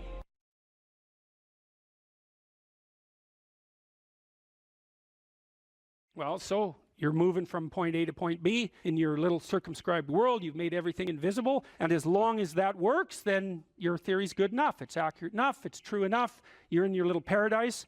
But if something comes up and objects, well, that's where your character is tested fundamentally. That's the character test. It's like, what do you do with messages of error? And that's a tricky issue. Okay, so here's a solution to that. Here's what not to do. I am a bad person. I got to see myself. I'm a bad person. I might as well just go jump off the bridge. It's like, no, that's not good, because what that means is that every time you try to learn something, you're going to make a mistake, because what do you know? So you're going to make mistakes. And if the rule is every time you make a mistake, you're going to go jump off the bridge, then that's not a useful problem-solving strategy. And so when you make a mistake, you don't get to beat yourself to death with a club. It's a bad strategy, and you'll have your internal tyrant in there who's perfectly happy about doing that. That's the, overactive superego that Freud talked about. Maybe it came to you via a parent who was too authoritarian, or a grandparent, or maybe it's just you because you're disagreeable and neurotic, and so you'll take or hyper-conscientious, you'll take yourself apart. Well, you've got a problem. Something has objected to you. Then the question is, well, what does that mean? Well, maybe you're not looking at the world right. Maybe your goals are wrong. Maybe you're not acting properly. It's okay. So the question that arises when an obstacle emerges is, which part of this structure needs attention? And the first answer can't be all of it, which is why when you're arguing with someone in an intimate relationship and you're angry at them and you want to win, which is a big mistake, you want to win, you say, well, this is what you're like. Here's another 10 examples of how you've done that in the past, and I can enumerate more of them if you'd like. And so that's actually what you're like, and I've tried fixing you and it didn't work, and so it looks like you're going to be like that up into the future, and you're basically saying to them, well, you're a bad person, and the only thing they can do is either collapse or punch you. And punching you is actually better than collapsing. You know what I mean? It's such a counterproductive way of arguing. You don't leave the person any out. And so maybe, well, they're civilized, so it doesn't get physical. Well, maybe that's good and maybe it isn't. But then they end up either really not happy with you in a way that they will manifest the first possible opportunity they get, or they have to go off in the corner and cringe. It's like, great, you won. It's like now your partner's either hates you or is cringing. It's great. That's a real good victory, man. Rack up about 100 victories like that and you'll be in divorce court and spending $250,000 while being miserable about it. Yeah. So anyway, something objects to you and you think, okay, well, I need to take myself apart, right? Because there's a piece that's broken somewhere, and then you might think, well, let's assume it's a little piece to begin with. That's the right mechanism. It's like, okay, you got a C-. That doesn't prove that you're stupid. Now, it implies that you might be stupid, but it doesn't, right, really, it does, and that's why you don't want to look at it. Maybe it implies that you're lazy, or implies that you're ignorant, or like it implies all sorts of terrible. Might imply that you're a bad person even. But you don't want to leap to that, and that's sort of the proclamation of innocence before guilt. Assume that you're the least amount of reprehensible and ignorant possible. And so then you look at the micro routines. It's okay, well, I got a C- in this course. Maybe I should study for that course 15 minutes more a day for the next 3 months. And then you ask yourself, do you think you could do that? No, I'm too useless. Okay, how about 15 minutes every second day? You think you could do that? You put it in your schedule, like 15 minutes every second day in the morning. And that's while you think, well, what's wrong with me? Well, I'm not very good at managing my study schedule. That's not quite down here at the behavioral level, but it's pretty close, because what you can take an action. You can open up your schedule and you can say, well, I'll mark 15 minutes aside. Then you can practice doing that. It's pretty low level in the hierarchy. It means, well, you're still not a horrible person. You just got to polish up your work ethic. And so what you want to do is it's like the old adage, you got to stand up for yourself, but you don't want to make unnecessary enemies. That's a really good thing to know. It's like, shut the hell up most of the time, but now and then you don't shut up because it's time to say something. You don't want to make unnecessary enemies, though. Well, you don't want to take yourself apart any more than is absolutely necessary. Start little, and you do that with people around you too. Like if you have a child, and the child does something that isn't right, then you think, okay, minimal necessary intervention. What can we do to decrease the probability that that's going to occur in the future? That's a good thing to know with children. It's also a good thing to know with your partners. You're having an argument with them. It's like, okay, what the hell do you want? What's the minimum thing you can request from them that would satisfy you? And the evil part of your soul is going to be, I want them cringing in a corner. It's like, yeah, get that stuff under control, man. See if you can figure out what that person could offer you that would be minimal that you would accept. And then tell them that. It's like, here's the words I would like you to say in the apology I would like you to formulate, assuming that you think you did something wrong. We have to argue about that because maybe you didn't. But if you did, I want to specify it precisely and narrowly, and I want to give you an escape route. And you might only be able to do it badly because you're still mad. So you apologize half-heartedly. It's like you get a pat on the head for that. Good. Next time it'll be 51%, not half-heartedly. Right? So it's careful training. It's careful training of yourself and other people with the goal in mind, but also with the least amount of harshness possible. And then the other thing to do as well, and this is also true for you, and this is something I learned from studying the behaviorists, is like watch the people around you like a hawk. Whenever they do something that you think is good, you tell them. That's wisdom, man. You'll get so far with that you cannot bloody well believe it, because most people, they're afraid of any number of things, but one of the things they're really afraid of is that now and then they'll creep out of their cynical shell and try to do something good. It's like they're popping out this thing that's unbelievably vulnerable. They'll try to do something good and creep right back into their persona, and they'll look around and see if anyone noticed, and sometimes they'll get punished for it, and then they won't do it again. So don't do that. But then now and then you think, hey, I saw you do this, that was actually pretty good, and they think, oh, wow, someone noticed. It's like, wow. And then they'll think, yeah, I could do that again. And if you want to live with someone for a long period of time, I would say every time they do something that you would like them to do more of, number one, notice. Number two, tell them, right? Because I know you don't want to, because you really want to dominate them. And you don't want them thriving, because then they'd be competition to you, and you wouldn't be able to go complain to your mother about what a miserable partner you have, and you know how delightful that is. So you have to forego all that pleasure if you actually helped your person develop. So you got to get over all that. It's really annoying. So you've got this person pegged as, yeah, you're stuck with them, and maybe it's the best you can do, but you got one eye open. And then every time they do something good, you don't want to notice, because if that elevated them a little bit, you wouldn't be able to feel so resentful and miserable and keep your eye open for the next possible affair. And that is what people are like. That is what people are like, and that's what you're like too. That's what people are like. So you got to decide if that's what you want, or you want to help the person that you're with grow. Now it's dangerous because they might outshine you. Well, good. Then you have someone to compare yourself to. That'd be a good deal. It's really rough with kids, because parents will stop their children from succeeding beyond them. They get jealous, and then they'll put them down, and then they have kids that do not like them, and they'll pay for it. Is there room for jealousy and insecurity in a relationship?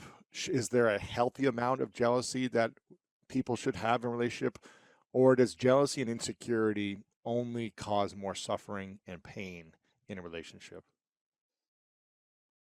Well, I think there's a reasonable amount of proprietary interest, let's say.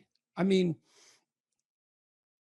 in a classic monogamous relationship, a marriage, there's sexual fidelity as a crucial element of that. And maybe you'll make an arrangement that differs from that, but it's not easy to chart uncharted territory like that. I mean, if you want to have an adventure like that with a partner, a monogamous adventure that also includes sexual exploration, well, maybe you can pull it off, but I doubt it. It's really complicated. Yeah. Let's say you're not having sexual exploration with other people, and you're telling each other the truth and you're being honest. Is there room to be jealous or insecure in that relationship, or does jealousy typically cause more harm than it does, spice and good, I guess? I think jealousy probably causes more trouble than good, but that doesn't mean that there's something wrong with the proprietary interest. Mm-hmm. Should you care if your partner pays undue attention to someone of the opposite sex they find attractive?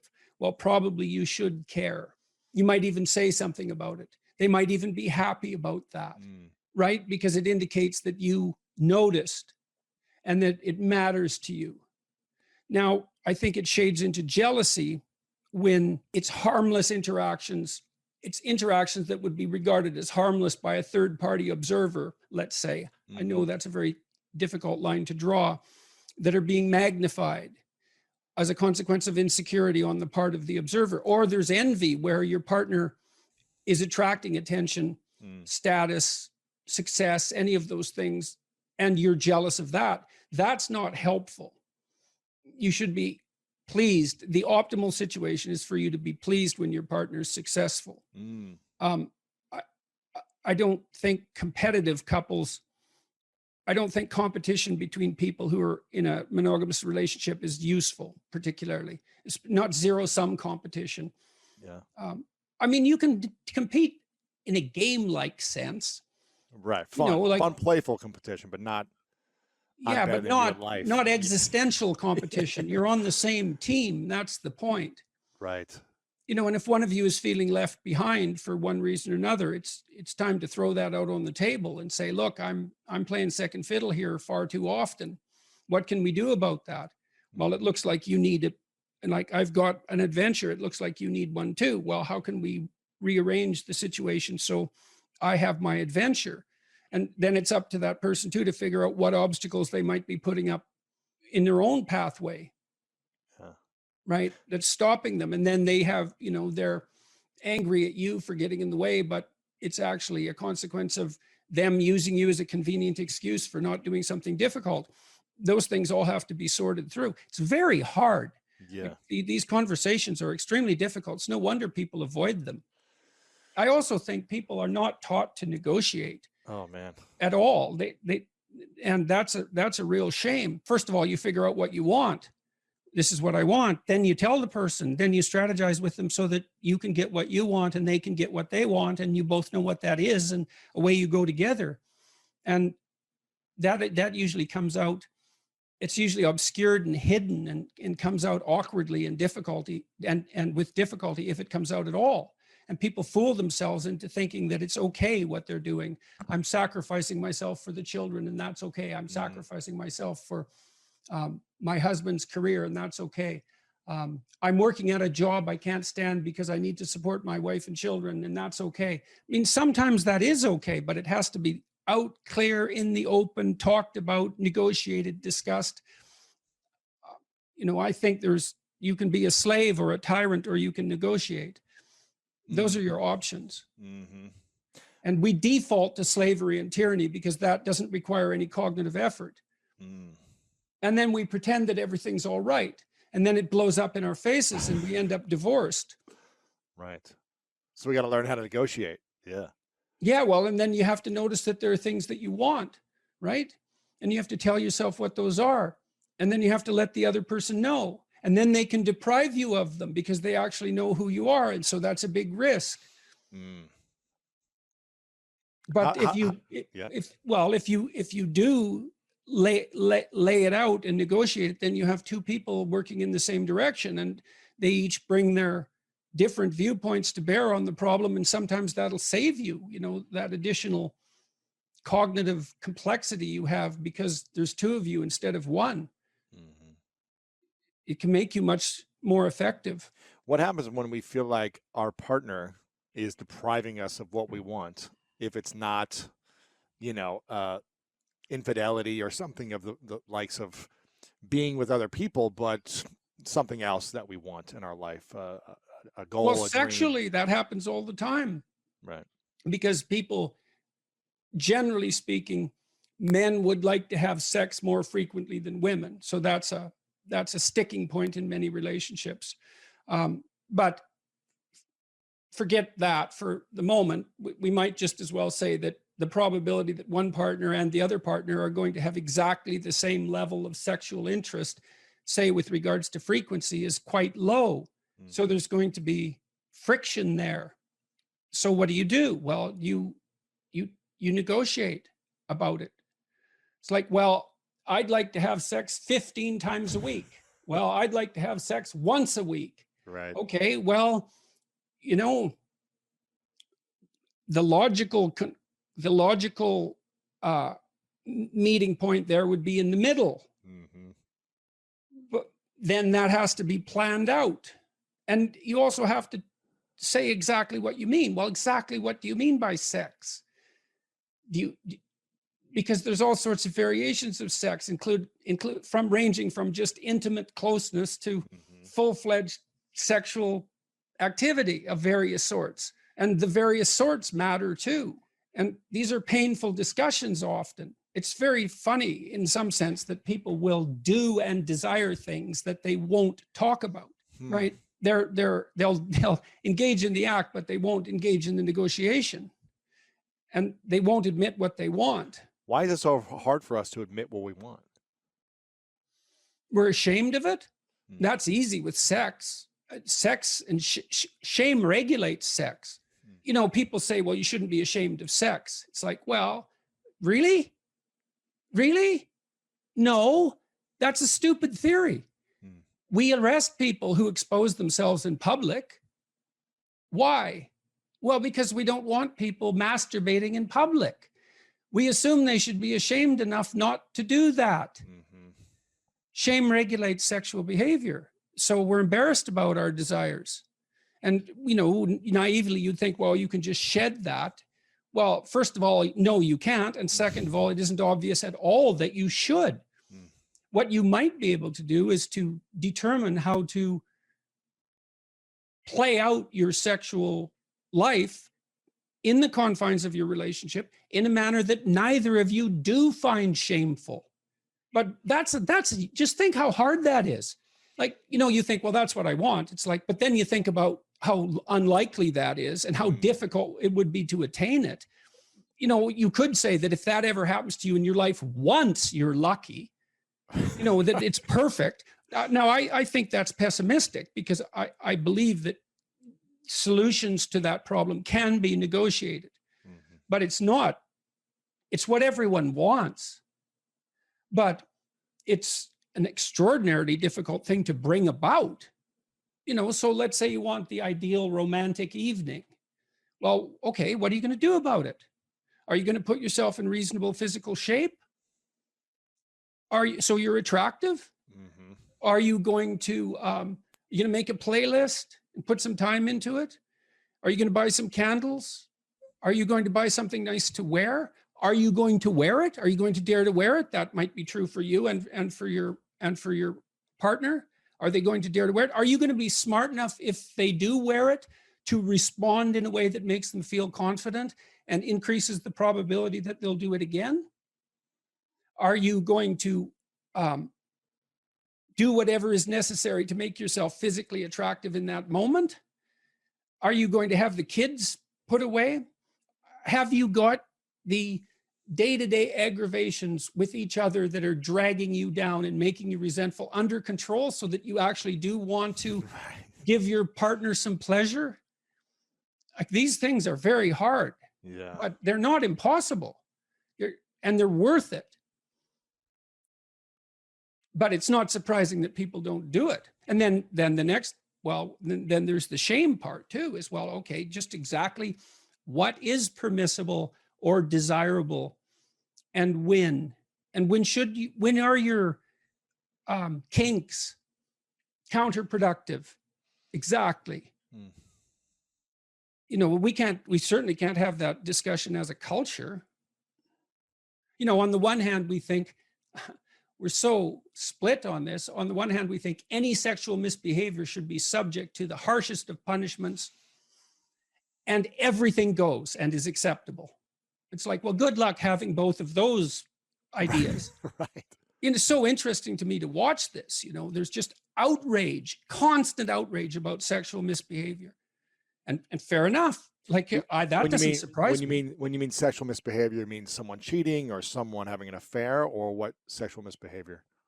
Yes, or unwanted sexual attention or sexual harassment. And I'm not saying these things don't happen or that they're not nefarious and awful. Obviously they are.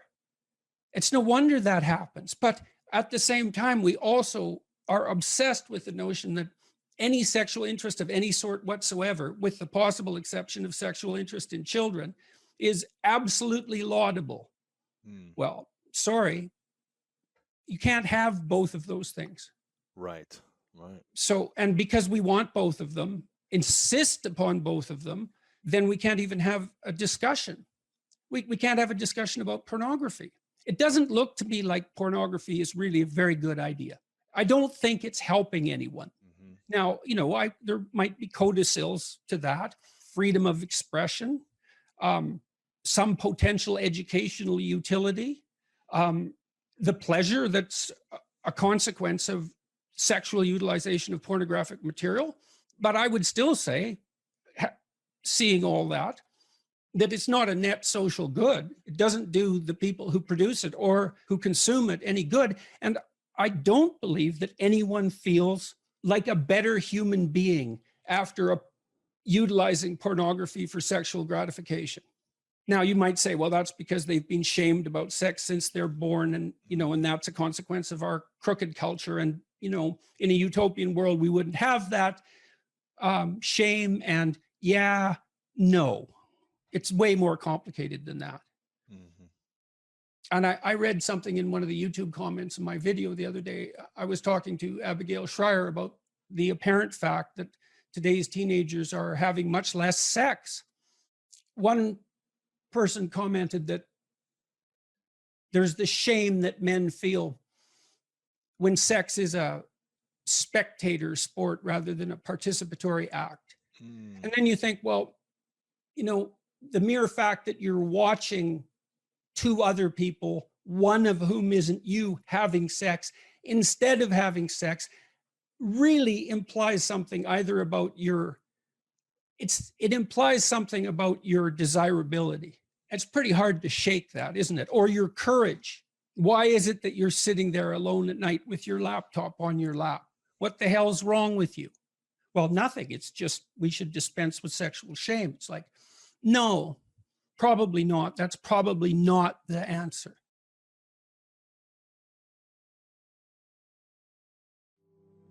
I don't know if you can be less afraid of death exactly, but I think that here's a hypothesis, and this is a Socratic hypothesis. I write about this in my book too, by the way.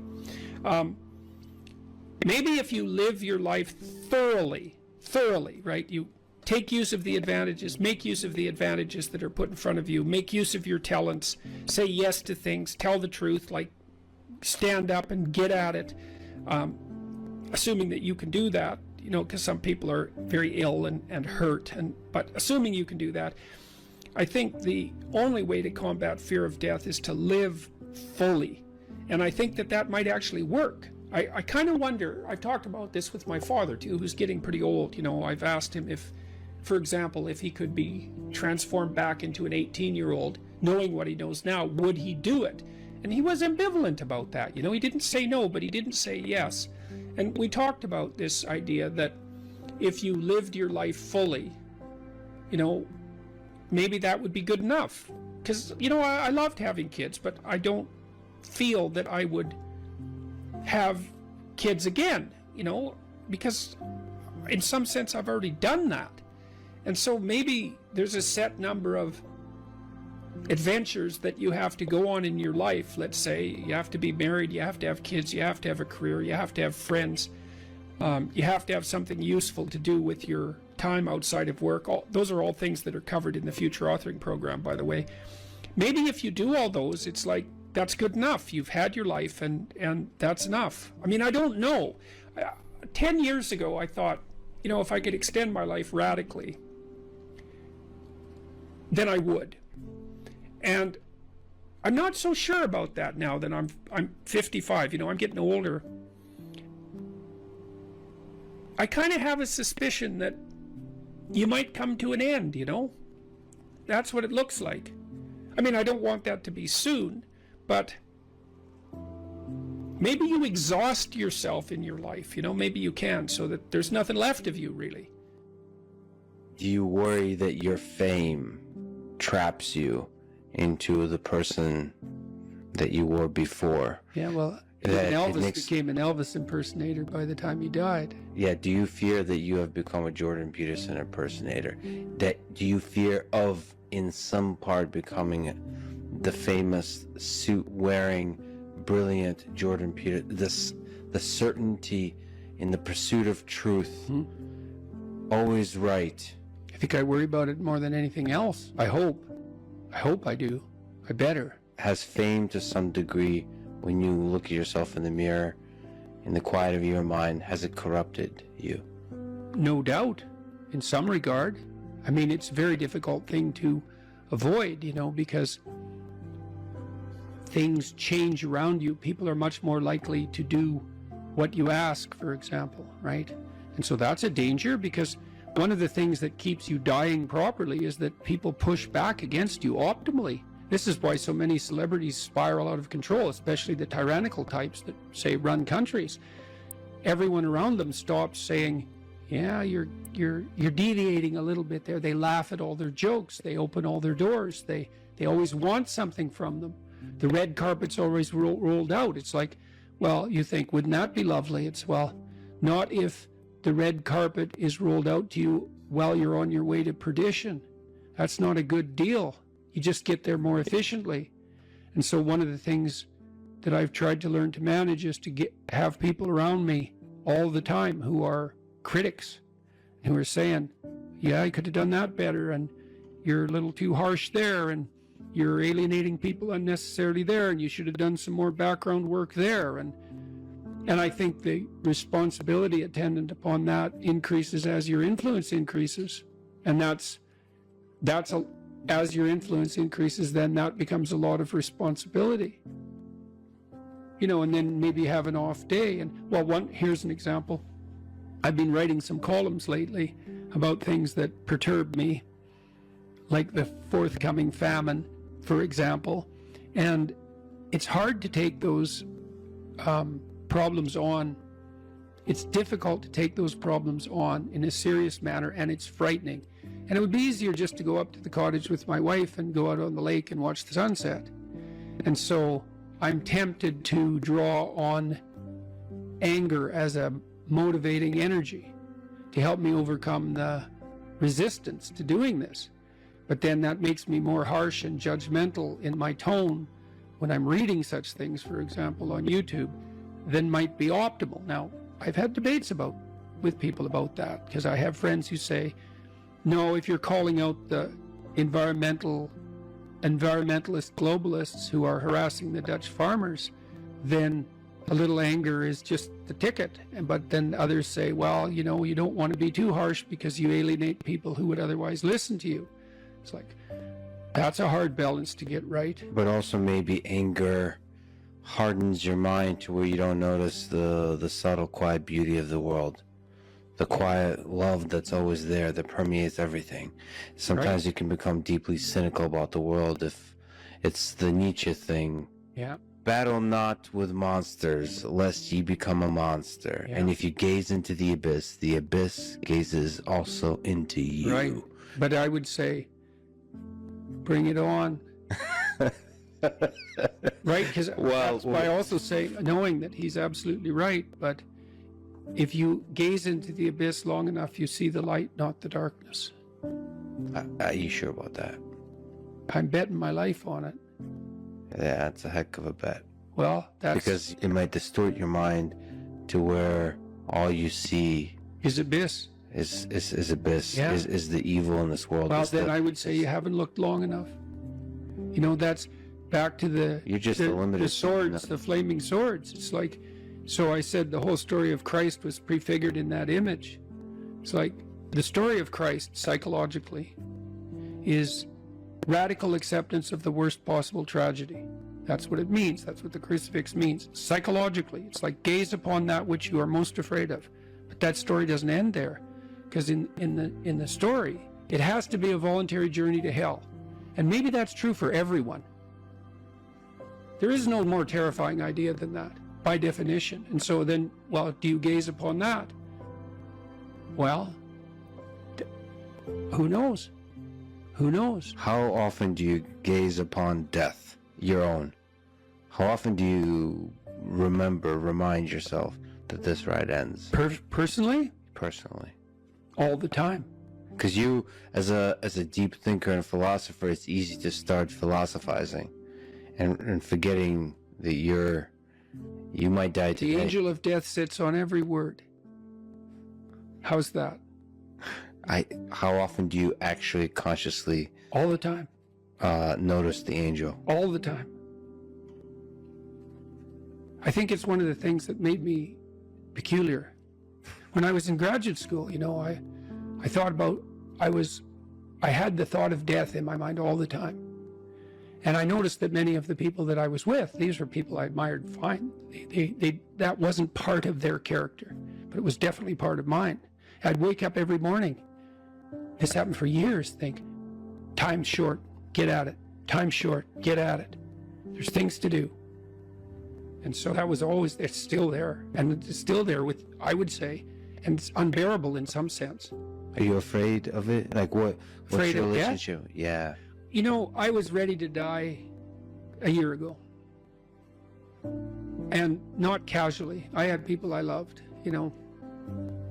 So no, I'm not very worried about me, but I'm very worried about making a mistake. Yeah. I heard Elon Musk talk about that a couple of months ago. It was really a striking moment. Someone asked him about death, and he said, just offhand, and then went on with the conversation. He said, that'd be a relief. And then he went on with the conversation.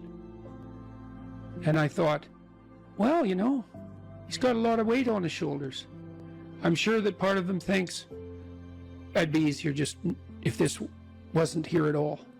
Now, he said it offhand, but it was a telling moment in my estimation. So for him, that's a why live question.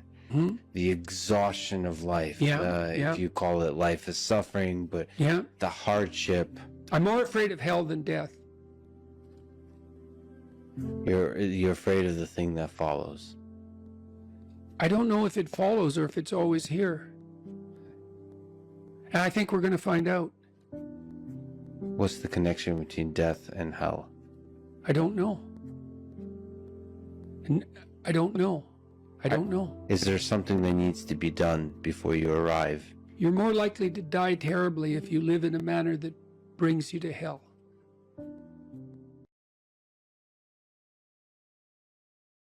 What steps should someone take to start developing delayed gratification when they constantly give in to instant gratification?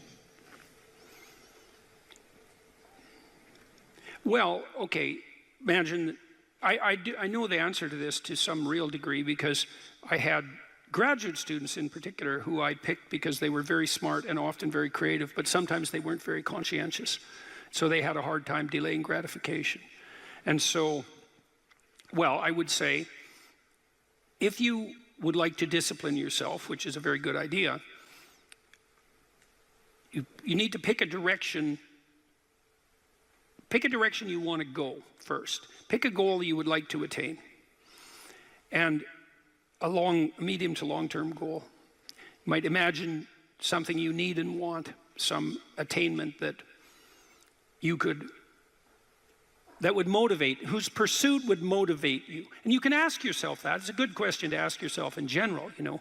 This is a very good question to ask yourself is, if you could have what you needed and wanted, what would that be? And that's a meditative question. You don't want to force an answer out of yourself. You want to ask yourself that like you would ask someone else. If I could have what I wanted, what would that look like? And you can ask yourself that in a more differentiated way. If I could have the relationship that I needed and wanted, if I could have the friendships, if I could have the job or career, if I could have the educational pathway, if I could adopt civic responsibility in an optimized manner, if I could engage in some creative enterprise, if I took care of myself properly, if I regulated my susceptibility to temptations, what would that look like if it was optimized? And then that sets you up a goal that has some motivational force. This is worth doing. And then you might find, well, you don't do it anyways. And then I would say, well, that's because you're biting off more than you can chew. The next goal is to take your goal and to fragment it into micro goals until you find a micro goal that's small enough that it still presents some challenge that you will do. And so I've become, one of the things I'm known for, I suppose, is my advice to people to clean up their rooms. And the people who think I'm their enemy laugh about that rule. because of its simplicity, let's say. But the only reason they think it's simple is because they've never tried it. It's actually extremely difficult. And it was very frequently the case that, well, it's very difficult to put your room, your office, your bedroom in order. I mean, you think about your bedroom, hypothetically, let's say you're married, you share that room with someone else. Is your bedroom in order? Really? And I don't just mean, is it neat? Maybe it's too neat. Maybe it's too orderly. Maybe it's too sterile. Maybe it's too bare. Maybe that characterizes your whole bloody relationship. Maybe, really? And maybe that is genuinely reflected in the state of your room, because it's very probable that that room is a microcosm of your marriage. It's highly probable. And so what that would mean is to organize that room would require the organization of your marital life, not least because if you want to put that room in order, you're going to have to negotiate with your wife about how that's going to be done. And while you're making that negotiation, even in relationship to the micro details, you're going to encounter almost everything that's wrong with your relationship. And so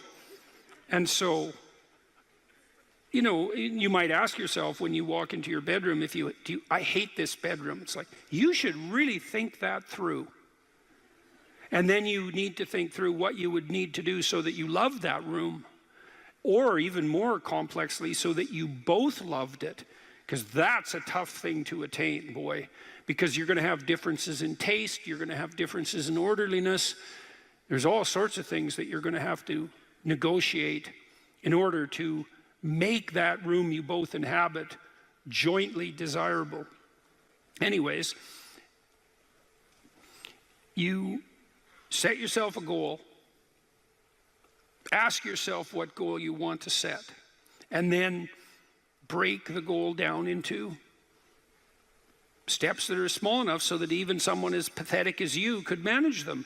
And that requires a tremendous humility. I know it was frequently the case, for example, with my clients, that I would do an analysis of their situation in life, and let's say, just for the sake of argument, that someone was 30, living at home, and in the bedroom they grew up in high school, in a complete bloody state of disorder, both moral and practical. And one of the relatively simple steps that we might agree upon with regards to moving forward is, the person might think, well, I'm 30, I'm really immature, I haven't taken any responsibility for my life, my mother still makes my bed and cleans up after me. It's like, well, why don't you just start with that? Because you're not going to just fix your life. Why don't you just try to clean up your room like you're a mature 14-year-old instead of a dreadfully dismal 30-year-old. And so, first of all, it's really hard for someone, even if they're desperate, to admit that that's necessary, right? Because it's so bloody humiliating. I mean, really, I'm so damn useless that my basic goal is going to be to clean up my bedroom. It's like, well, looks like it. And actually, it's worse than that, because then you ask the person, you negotiate with the person, they say, well, I'll try to clean up my room. Then they come back the next week and they say, I had one client, this was so funny, he's going to vacuum his rug. That was his goal for the week. He just had a child out of wedlock, and he was afraid that he was going to be a very bad father, which was a very realistic fear. And so he wanted to put himself together, and so that's why he came to see me. And he lived in this squalor, and one thing we decided to do was that he could vacuum the rug, which he hadn't done for like 12 years because his mother would do it. And so it was so funny, it's so unbelievably comical. He went and got the vacuum, a stand-up vacuum, an upright vacuum, and he brought it into his room, but he didn't bring it all the way in. He put it in the doorway, leaning like this across the doorway. And then instead of vacuuming his room, he stepped over that bloody vacuum cleaner for a whole week and then came and told me that he couldn't do it. It's like, it's not surprising to me at all, because you think, well, that's such a trivial thing. It's like, if it was such a trivial thing, he'd have a clean room. It's not trivial at all. That chaos in his immediate environment was deeply emblematic of the chaos of his life. They were the same thing. And so for him to even begin the process of bringing order to chaos, which is a divine process, by the way, and the highest moral requirement, he had to be willing to face the catastrophe, the chaotic catastrophe of his life. And he hadn't done that for like 30 years. Why was he going to start that week? Just because he said he was going to? It's like, good luck. So what you do as a therapist in that situation is you just make the task smaller until you find a task so small, but still moving forward, that the person will do. So I might have said, I don't remember the particulars of the situation, I might have said, well, do you think you can get that vacuum cleaner? Do you think you could move it out of the doorway into your room? That's all you have to do this week. Do you think you can do that? And I'd say that and offer that without being contemptuous. Like, you have to be very careful about such things. And I know that this is more complicated than it looks. And I also know that the first step taken towards the domination of chaos and its transformation into order is a cardinal and difficult step. And so you can make it small, and that's fine, it'll still work. So I might say, well, just move the vacuum cleaner inside your room. And then I would also say to someone in that situation, don't do more than that. If the agreement that you've made with me and with yourself is that that's enough, abide by the contract that you've written with yourself and allow yourself to be grateful for the fact that you had the courage to take even a single step forward. And don't push your bloody luck, because maybe you'll have a brief fit and vacuum the whole rug, and then you'll be so annoyed at how you've destabilized your entire life that you'll redouble your attempts to make a mess, and the place will be more like hell than ever for 2 months. It's very probable that that sort of thing will occur if you break the contract you've set with yourself. The upside of this is, because you think, oh my God, that's so dismal, I have to start that low. It's like, yeah, probably, especially if it's a real difficult thing you're trying to sort out. You have to start as low as you are useless, and that's low.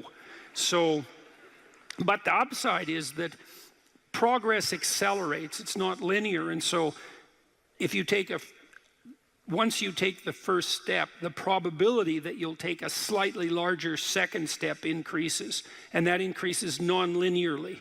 And so once you get the ball rolling, so to speak, once you start pushing the rock uphill, you can do it faster and faster. And so even if you have to start in a very humiliating manner, that doesn't mean that's where you'll end. One of the things that Tammy and I learned to do, and this was a consequence of me being trained as a behavior therapist, is, we'll just take an example that maybe I was trying to learn how to compliment her when she dressed nicely.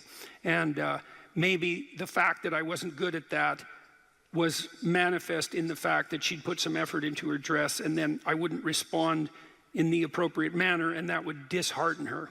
And I don't particularly remember that exactly happening, but it'll be a perfectly reasonable example.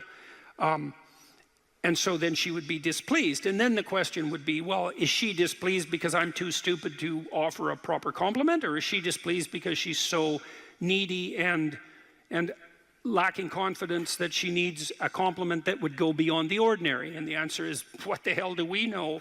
Could be one or the other or both. And so what's a possible solution to that? And one possible solution would be, okay, if you do put some effort into your appearance, or I do, we could reverse the situation, but if you put some effort into your appearance, and you would like to hear from me exactly the words that would reward you for doing that and provide you with the confidence to attempt it again in the future, what would those words be? You look good without a beard, dear. Thank you. You're welcome. Yeah. Very funny. Very funny. And then you can say, well, if you tell me those words, I will repeat them back to you. And then the person who needs the words might object, well, that's false, it's superficial, it's artificial, it's not spontaneous. And if you really loved me, I wouldn't have to tell you what to say. It's like, well, all of that's wrong. It's like, just because I love you doesn't mean I'm not stupid. And so, in fact, I love you might even be evidence that I am, in fact, stupid. So like, help me out here. I don't know what you want, and maybe you could just tell me, and then I'll tell you what you want, and I'll do it stupidly and badly. But I'll be slightly better at it the next time, and maybe if you let me practice 50 times stupidly and badly, I'll get reasonably good at it, and then that's something that we'll be both good at for the rest of our lives.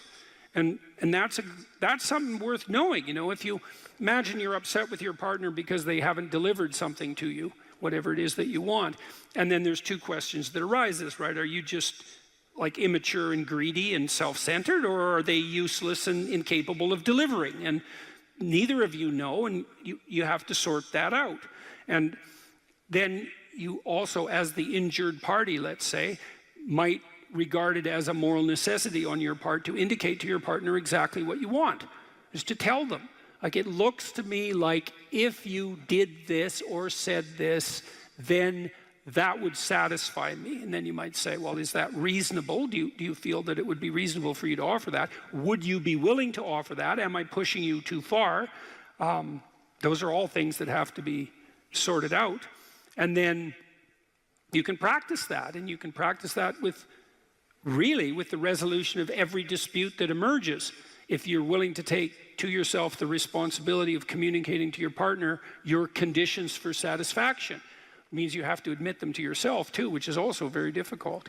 And then you can help your partner take stupid incremental steps forward, you know, in the direction that you'd like to see expand, and then you can get better at that. And it's unbelievably useful. You can get better at how you have dinner together, or breakfast or lunch. Those things repeat every day, so they're very important. You can get better at how you greet each other when you come home. You can get better at the routine that you fall into, let's say, when you go to bed at night or when you wake up in the morning. All these things that repeat, you know, because that's your life, the things that repeat.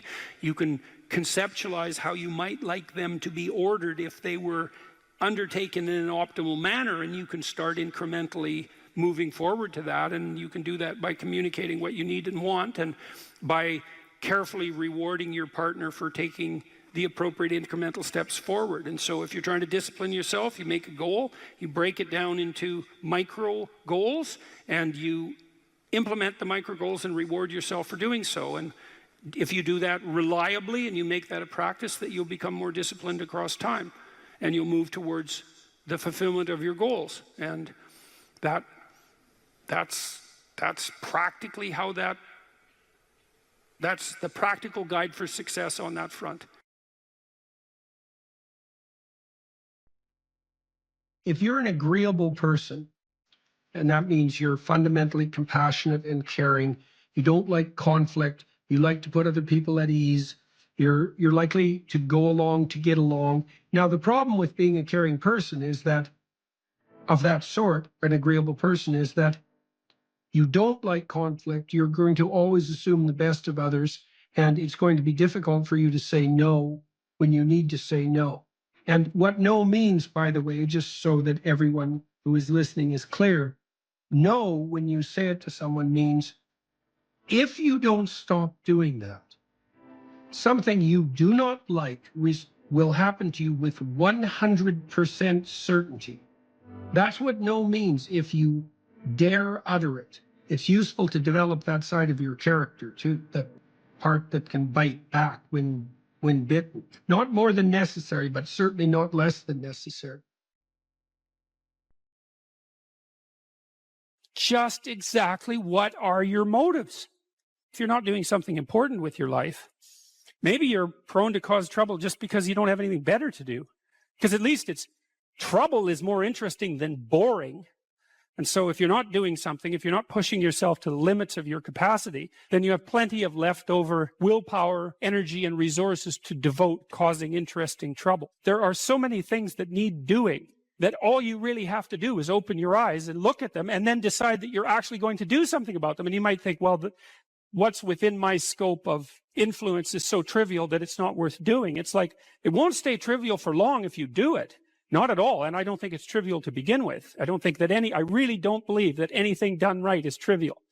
And my experience in my life has been that anything I actually did paid off. It didn't pay off necessarily in the way that I expected it to pay off. That's a whole different story. But if it was genuine commitment to do something, even if it went sideways and the outcome was really something other than what I expected, the net consequence over time was nothing but good. So every new frontier that can be conquered is an advance forward, and there's no shortage of frontier because we're surrounded by the unknown. We're surrounded by our own ignorance, and that's the secret to proper being.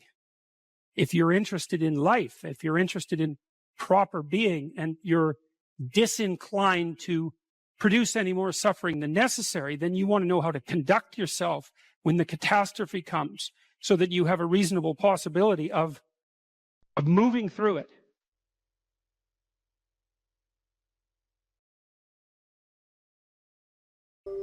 So that's an interesting thing. Well, so let's say you go over your past with a fine-tooth comb and you decide you're going to take responsibility for everything that you did that was wrong and everything that you failed to do that you could have done that was right. It's like, does that change the world? It's like, depends on how thoroughly you do it.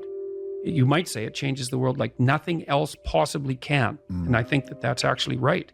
You have to allow yourself a certain latitude for error. And that's a useful thing to know too. One of the things I tell people when they're trying to develop a vision for their life or an implementable plan is make a bad plan. Like, make the best one you can, but don't get obsessive about it. It's like, make a plan, implement it. You'll figure out when you implement it why it's stupid. Exactly. And then you can fix it a little bit.